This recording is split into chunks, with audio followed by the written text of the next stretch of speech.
Imaginaos por un momento que tienes una idea revolucionaria y que de esa idea nace uno de los inventos más trascendentales de la historia de la humanidad. Una invención tan rompedora que provocó un cambio radical en la difusión y expansión de la cultura a nivel mundial, pero que por despiste o por desidia, quién sabe, te olvidas de patentar con el problema posterior que eso conlleva, que alguien intente quitarte el mérito. Pues eso le pasó al protagonista de nuestra historia, un humilde herrero y orfebre alemán de nombre Johannes y de apellido Gutenberg.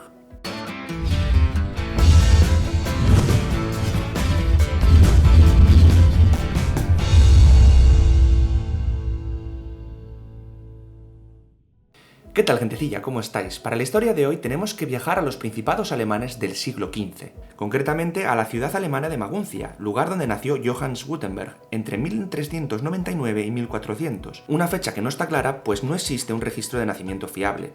De su juventud se sabe que se dedicó a la herrería y que estudió en la Universidad de Erfurt.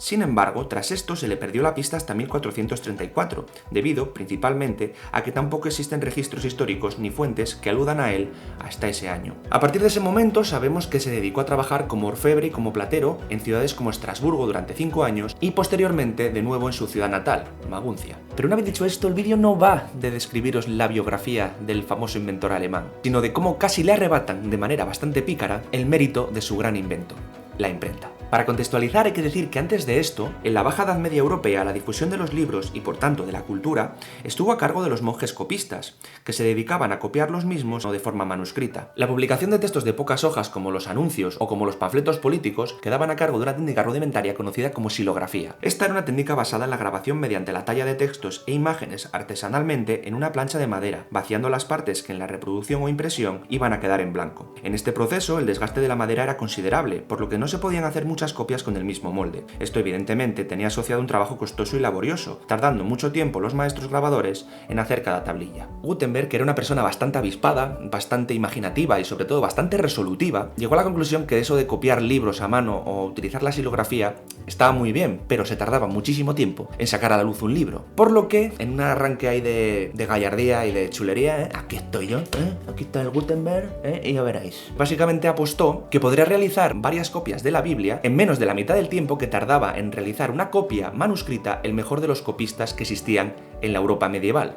Casi nada. Y por ello solicitó un préstamo, porque la idea que tenía en mente necesitaba dinero y no lo tenía él personalmente, por lo que le solicitó a Johannes Fust, y esta persona es muy importante en esta historia, un crédito con el que poner en marcha lo que tenía en su coco. Tras varios años experimentando en su taller, en vez de utilizar las débiles y laboriosas tablillas de madera usadas en xilografía, en 1440 confeccionó moldes de madera de cada una de las letras del alfabeto y posteriormente las rellenó de hierro, creando los primeros tipos móviles. Como plancha de impresión, amoldó una vieja prensa de uvas a la que sujetaba el soporte con los tipos móviles que había inventado, dejando huecos para las letras mayúsculas y decoraciones ornamentales como dibujos añadidos posteriormente usando la xilografía y terminados de decorar de forma manual. Lo que nuestro protagonista no calculó muy bien fue el tiempo que le iba a llevar poner en marcha su invento, por lo que antes de finalizar el trabajo y por tanto cumplir la apuesta, se quedó sin dinero, por lo que tuvo que volver a acudir a Fust.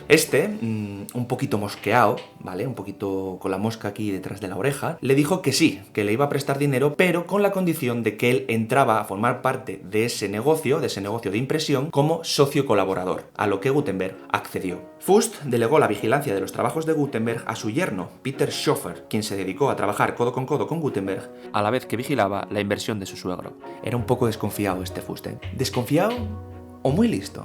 ¿Quién sabe? Tras 2 años de arduo trabajo, cuando ya estaba a punto de conseguir la impresión de nada más y nada menos que 150 Biblias, a Gutenberg por tercera vez se le volvió a agotar el cash. En este momento, Fust ya no fue tan magnánimo y le dijo que no, que se cortaba el grifo y que no le iba a dar ni un florín más, exigiéndole el pago de los créditos anteriores, siendo muy consciente de que el pobre Gutenberg en ese momento no iba a poder hacer frente a dichos pagos. Esta situación tan precaria de Gutenberg fue aprovechada por el prestamista para quedarse con su negocio y por lo tanto también con su invención, con la imprenta. Gutenberg tuvo que abandonar su propia imprenta con las orejas gachas por una sensación de fracaso total y, según se cree, malvivió pasando bastantes apuros económicos, acogido por el obispo de la ciudad, única persona que reconoció su trabajo y su invención antes de morir en 1468. Peter Schoeffer terminó el trabajo que inició su maestro y la primera edición impresa de 150 ejemplares de la famosa Biblia de 42 líneas o Biblia de Gutenberg fue publicada y vendida rápidamente a muchos altos cargos eclesiásticos alemanes y europeos, incluyendo al propio propio Vaticano en 1456. El problemón de todo esto, como ya os he dicho al principio, es que Gutenberg no dejó ningún tipo de documento, no dejó ningún tipo de señal donde él se atribuyese la invención de los tipos móviles y por lo tanto de la imprenta. Algo que hizo que apareciesen los buitres alrededor de su obra e intentasen arrebatarle el mérito y el reconocimiento. El primero de ellos fue, como es lógico, el propio Johann Fust, que con el argumento de que había puesto la pasta, el reconocimiento debía ser para él. Sin embargo, por toda Europa empezaron a surgir supuestos inventores que aseguraban haber sido los ideólogos de los tipos móviles. En los propios principados alemanes también apareció el orfebre Prokop Wolfvogel, que aseguró haberlos inventado en 1444. En Holanda se lo atribuyó Lauren Jansson Koster y en Italia tal invención se asoció a Pánfilo Castaldi, impresor de origen milanés. Sin embargo, por muchos argumentarios, por muchas pataletas e incluso pleitos judiciales, la gran mayoría de los historiadores parecen coincidir en que el honor de la invención le pertenece exclusivamente a Johannes Gutenberg. Con esto también nos asalta una pregunta,